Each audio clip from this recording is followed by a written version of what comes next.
6 abitudini da evitare. Prima di immergerci nei dettagli, desidero condividere con voi l'importanza di evitare queste pratiche. Iniziamo!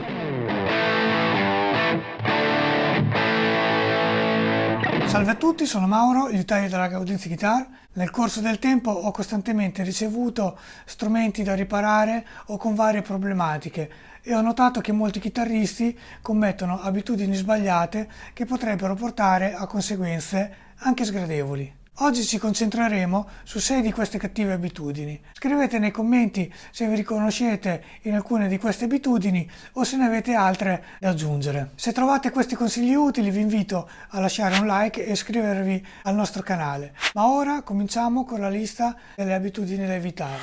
Non prima di parlarvi e di presentarvi la chitarra del giorno, che è questa di 23. È una Gaudenzi Dreadnought con la tavola in Sitka massello, con le fasce in palissandro indiano, chiaramente massello, tastiere in ebano e manico in mogano, pezzo unico dalla paletta al tacco.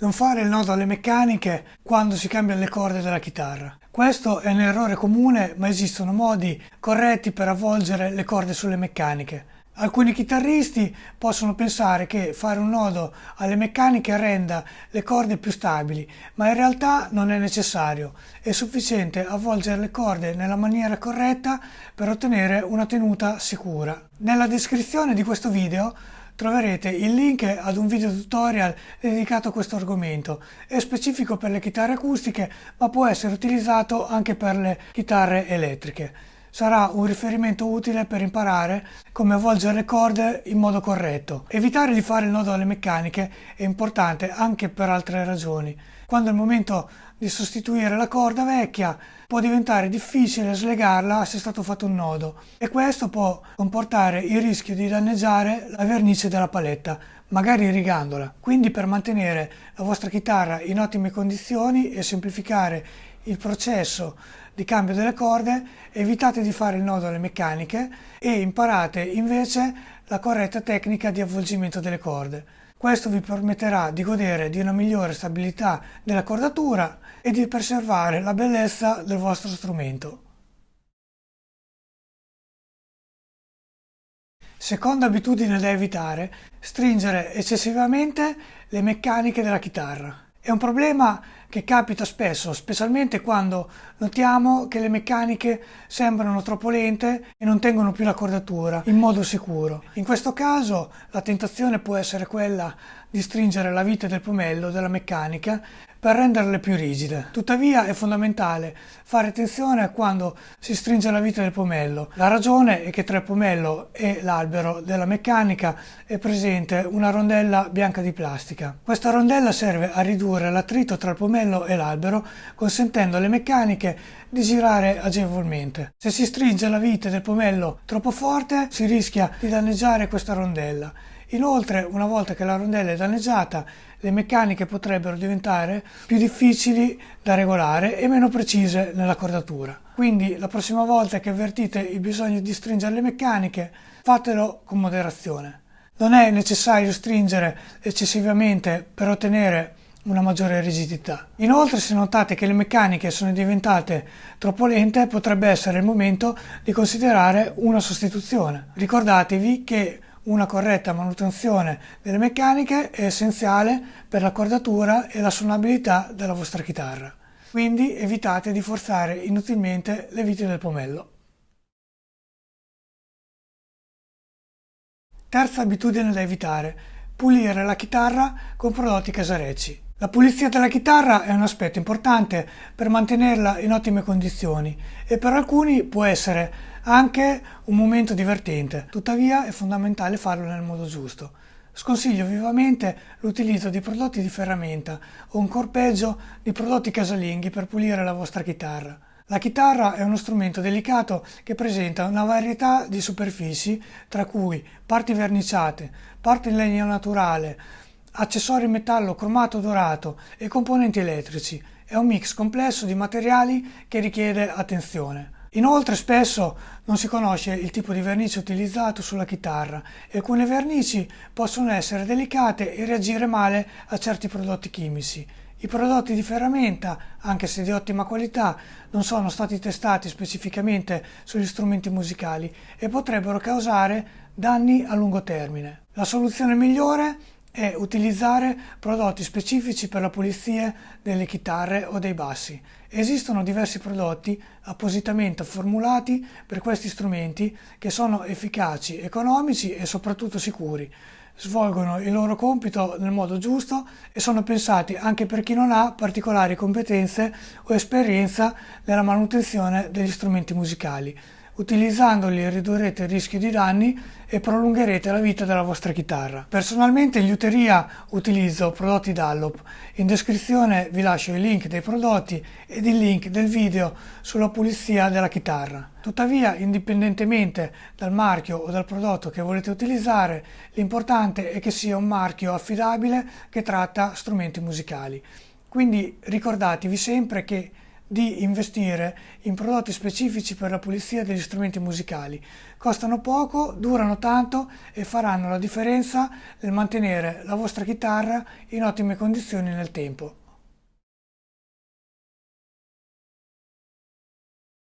Quarta abitudine da evitare: l'uso della matita sul capotasto. Questo è un argomento che potrebbe suscitare diverse opinioni, ma voglio condividere alcuni consigli basati sulla mia esperienza. È vero che uno dei principali responsabili dell'instabilità della cordatura su una chitarra può essere il capotasto. A volte le sedi del capotasto stringono eccessivamente la corda, anche se in misura molto ridotta, impedendole di tornare alla posizione originale.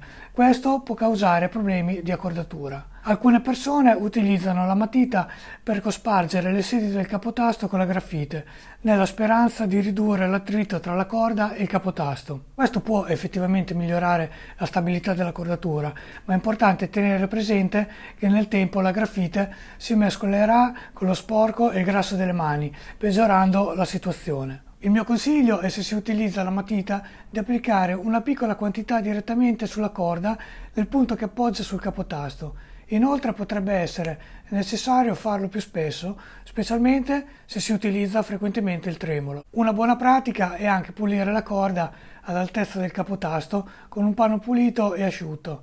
In questo modo si può rimuovere lo sporco e mantenere la corda scorrevole sul capotasto. Ricordate che la stabilità della cordatura è essenziale non solo per chi usa spesso il tremolo, ma anche per chitarre dove la corda entra con un'inclinazione importante sul capotasto.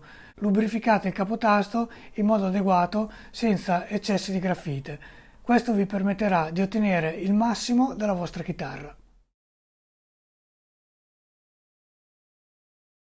Quinta abitudine da evitare: suonare la chitarra con le mani sporche. Questo è un aspetto spesso trascurato, ma può avere un impatto significativo sulla manutenzione della vostra chitarra. Quando si suona la chitarra, le mani sono costantemente a contatto con le corde, il manico e il corpo dello strumento. Se le mani sono sporche di sudore, residui di cibo, olio o altre sostanze, queste possono trasferirsi sulla chitarra. Queste sostanze estranee possono accumularsi sulle corde, sui tasti e sulla tastiera, influenzando la suonabilità e il suono della chitarra. Nelle tastiere chiare, come per esempio l'acero, è evidente l'accumulo di sporco in prossimità dei tasti. Nelle tastiere scure, come il palissandro o ebano, potrebbe non essere evidente immediatamente, ma se si osserva attentamente è possibile notare l'accumulo di sporco. Anche se è un processo inevitabile dovuto alla sudorazione, è importante prendere in considerazione come le mani sporche possano peggiorare la situazione.